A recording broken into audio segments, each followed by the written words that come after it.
Shalom Bapak Ibu, Saudara-saudara yang terkasih dalam Tuhan. Semoga kita semua sehat-sehat hari ini. Kiranya kita senantiasa diberikan sukacita dan kekuatan yang daripada Tuhan saja. Mari kita akan mulai doa keluarga kita. Kita akan bersatu teduh sejenak.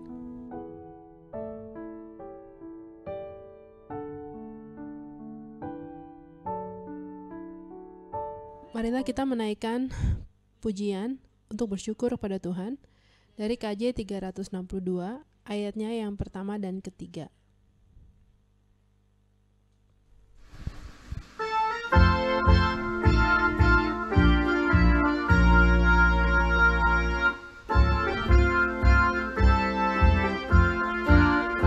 Aku milik-Mu, Yesus Tuhanku, ku dengar suara-Mu.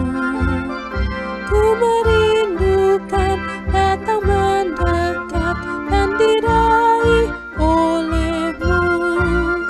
Raih daku dan dekatkanlah pada kaki salib-Mu. Raih daku, raih dan dekatkanlah ke sisi-Mu Tuhanku. Sungguh indahnya walau sejenak beserta-Mu Allahku. Dalam doaku sungguh akrabnya bersekutu dengan-Mu. Raih daku dan dekatkanlah pada kaki salib-Mu. Raih daku, raih dan dekatkanlah ke sisi-Mu Tuhanku.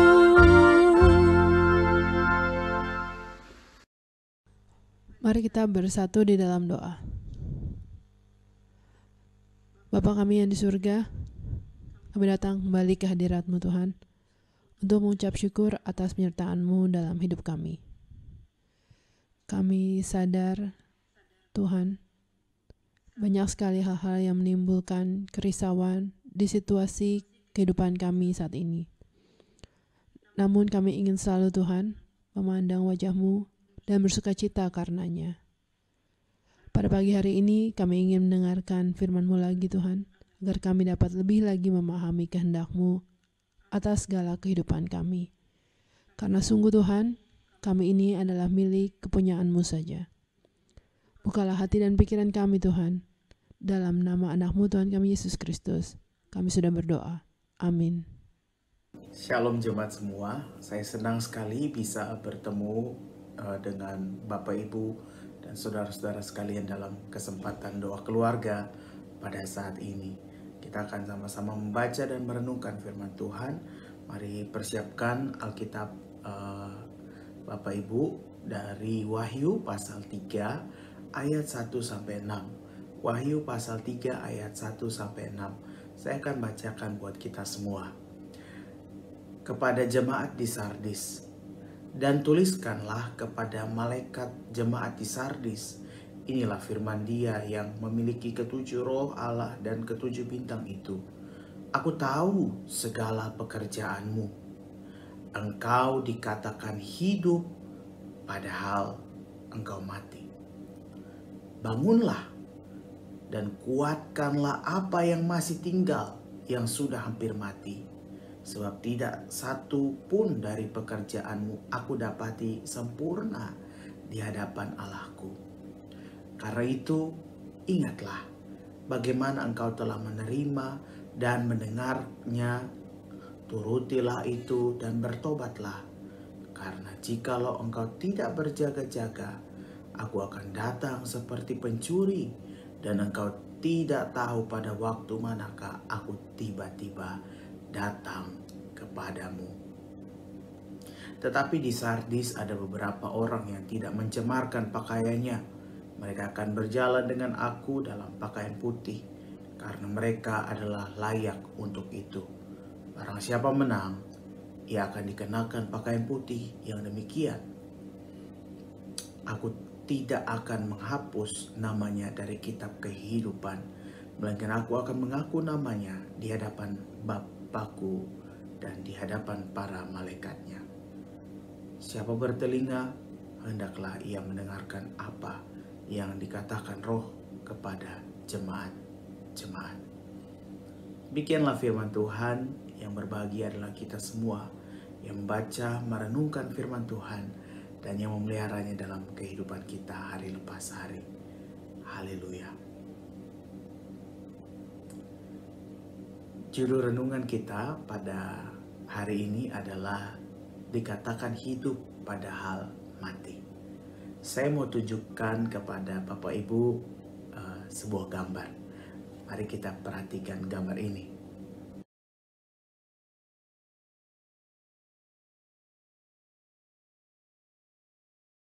Bagaimana pendapat Bapak Ibu terhadap gambar ini? Kelihatan indah bukan? Itu tentunya adalah tempat yang seru dan asik untuk bisa bersama-sama bertamasya, ataupun kita bisa have fun bersama di tempat itu. Kelihatannya adalah tempat yang hidup bukan? Betul sekali. Tapi apakah Anda tahu di mana tempat itu atau nama tempat tersebut? Baik, Bapak Ibu Saudara, mungkin dari Anda ada yang tahu tempat yang bernama San Diego Hills. Tempat yang tampak begitu hidup itu ternyata adalah kuburan orang mati. Mengapa saya bilang hidup? Karena tempat ini menyediakan kolam renang, sarana olahraga, tempat camping, restoran, bahkan kapela. Semua fasilitas yang disediakan ini diperuntukkan untuk orang-orang yang hidup bukan? Akan tetapi Bapak Ibu Saudara, tujuan utama dari tempat tersebut bukanlah untuk orang hidup, melainkan apa? Untuk orang-orang yang mati, untuk menjadi tempat dikuburkannya orang mati. Kelihatannya hidup namun mati. Keadaan yang sama juga tercermin dalam keadaan jemaat di Sardis pada saat itu. Dalam bacaan kita saat ini Yesus berfirman, "Aku tahu segala pekerjaanmu. Engkau dikatakan hidup, padahal engkau mati." Menarik Bapak Ibu dikatakan di sini.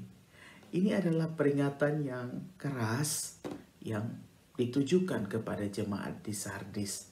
Tuhan berkata bahwa jemaat ini sudah hampir mati, bahkan sudah mati. Akan tetapi Tuhan juga berkata kalau menurut orang-orang jemaat ini sesungguhnya terlihat hidup. Mengapa demikian? Karena dalam penglihatan manusia atau orang-orang yang melihat keadaan jemaat di Sardis, jemaat ini adalah jemaat yang sibuk dengan berbagai pekerjaan dan pelayanannya. Alkitab terjemahan Contemporary English Version mengatakan begini, "I know what are you doing. Everyone may think you are alive, but you are dead." Aku tahu apa yang kamu lakukan. Semua orang mungkin berpikir bahwa engkau hidup, tetapi engkau mati. Ada penilaian positif yang diperoleh dari masyarakat. Jemaat Sardis memiliki reputasi yang baik di mata orang-orang.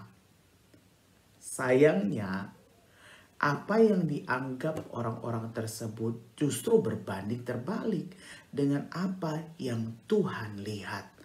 Engkau kelihatannya hidup, namun sesungguhnya mati. Umat Tuhan sekalian, bagaimana dengan kehidupan kita sebagai orang Kristen saat ini?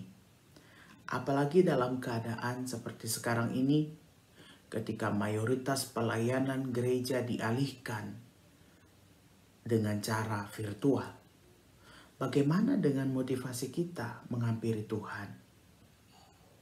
Apakah ketika Anda menghampiri Tuhan itu hanya sekedar mengisi waktu yang kosong karena hanya akan ada di rumah saja?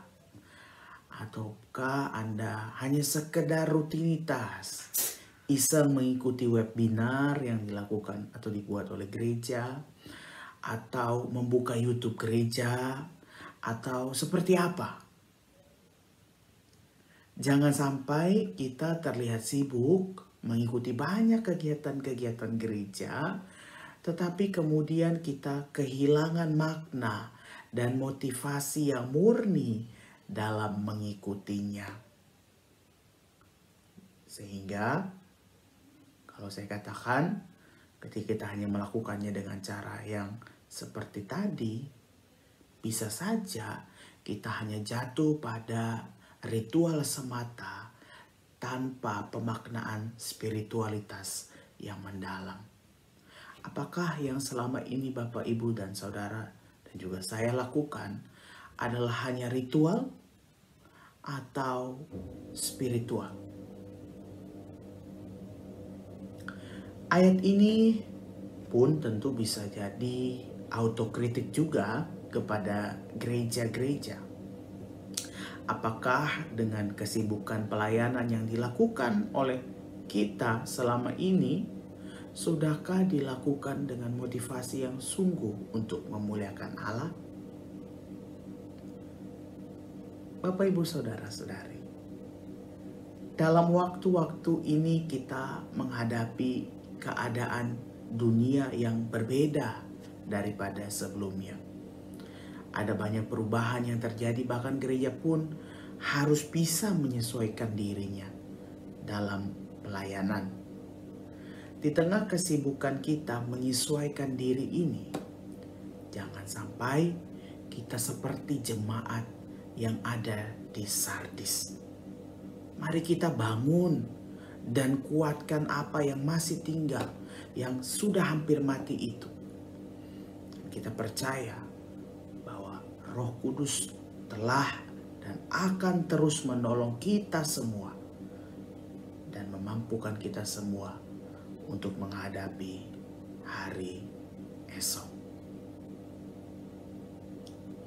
Tuhan Yesus terus menghidupkan semangat kita dan memberkati kita semua. Amin.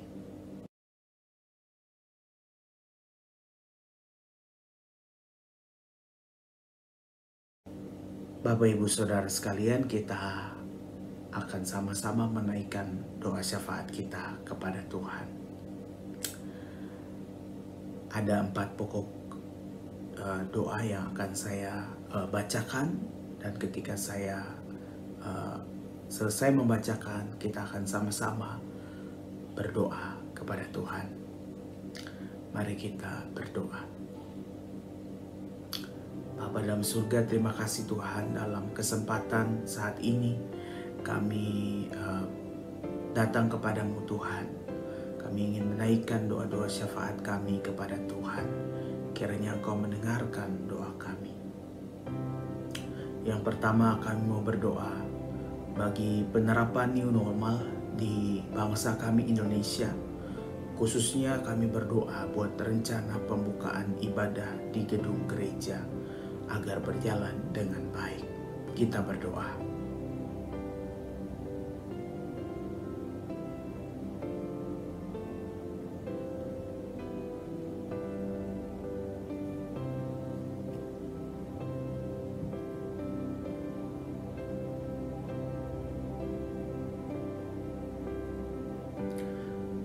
Yang kedua, mari sama-sama kita berdoa bagi setiap orang yang terdampak pandemi COVID-19, baik yang terkena PHK, tutup usaha, ataupun penurunan pendapatan, agar diberikan kekuatan dan hikmat.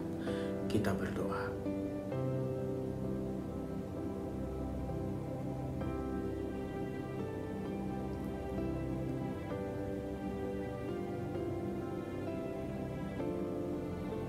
Selanjutnya mari sama-sama kita berdoa bagi mereka yang dirawat dan dalam penanganan medis akibat COVID-19 dan sakit penyakit yang lain agar diberikan kesembuhan. Kita juga berdoa buat para dokter dan tenaga medis yang saat ini berjuang membantu penyembuhan agar diberikan kesehatan dan diberikan kemampuan. Juga berdoa buat penemuan obat dan vaksin COVID-19 agar berjalan lancar dan segera ditemukan. Kita berdoa.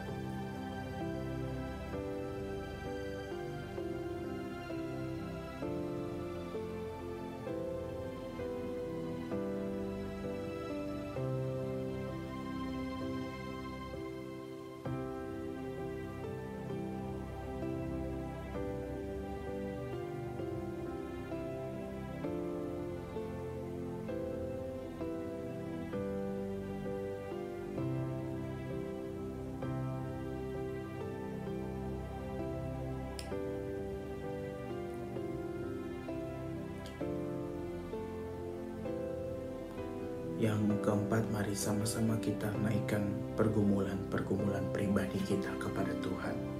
Kita berdoa.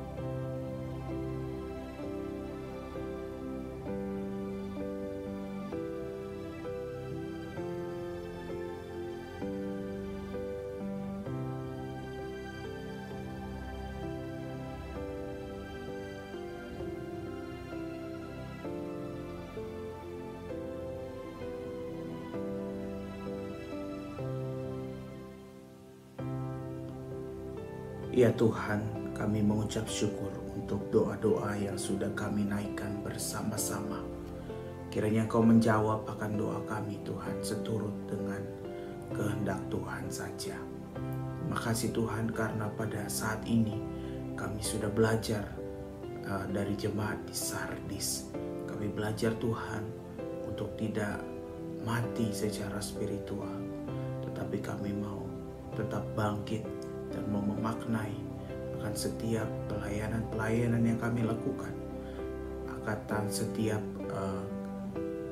upaya kami Tuhan untuk mencari Tuhan, bukan untuk hanya memuaskan kepentingan kami Tuhan, tapi kami juga mau datang untuk benar-benar sungguh-sungguh menyapa Engkau Tuhan, mau melihat dan mendengarkan perkenanan Tuhan dalam kehidupan kami sebagai umat-Mu. Makasih Tuhan, kami saat ini mau tutup akan doa syafaat kami di dalam doa yang sudah Engkau ajarkan kepada kami.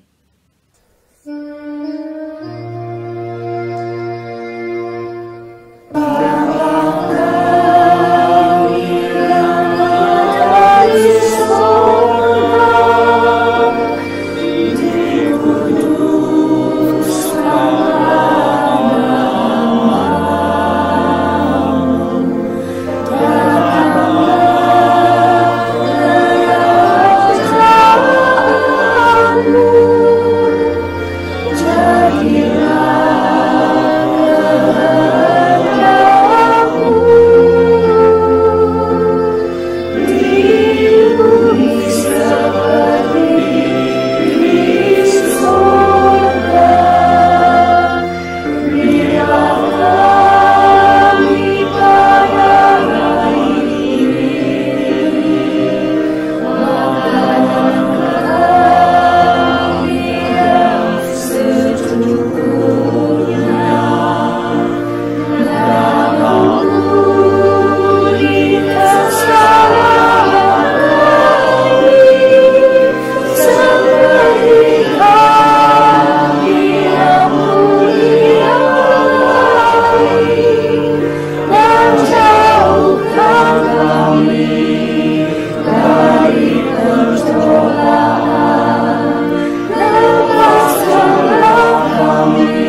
kita akhiri doa keluarga pada hari ini. Kiranya firman Tuhan yang kita dengar dan yang kita renungkan dapat senantiasa menjadi penerang dalam langkah kita di dunia ini untuk mewartakan kasih Tuhan. Marilah kita menaikkan puji-pujian dari PKJ 241, ayatnya yang pertama dan ketiga.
Bapak Ibu sekalian, demikianlah doa keluarga edisi hari ini. Kiranya kita semua tetap semangat dan tetap menjaga kesehatan kita dan juga terus menjaga hubungan yang baik kita dengan Tuhan. Tuhan Yesus memberkati kita semua. Shalom.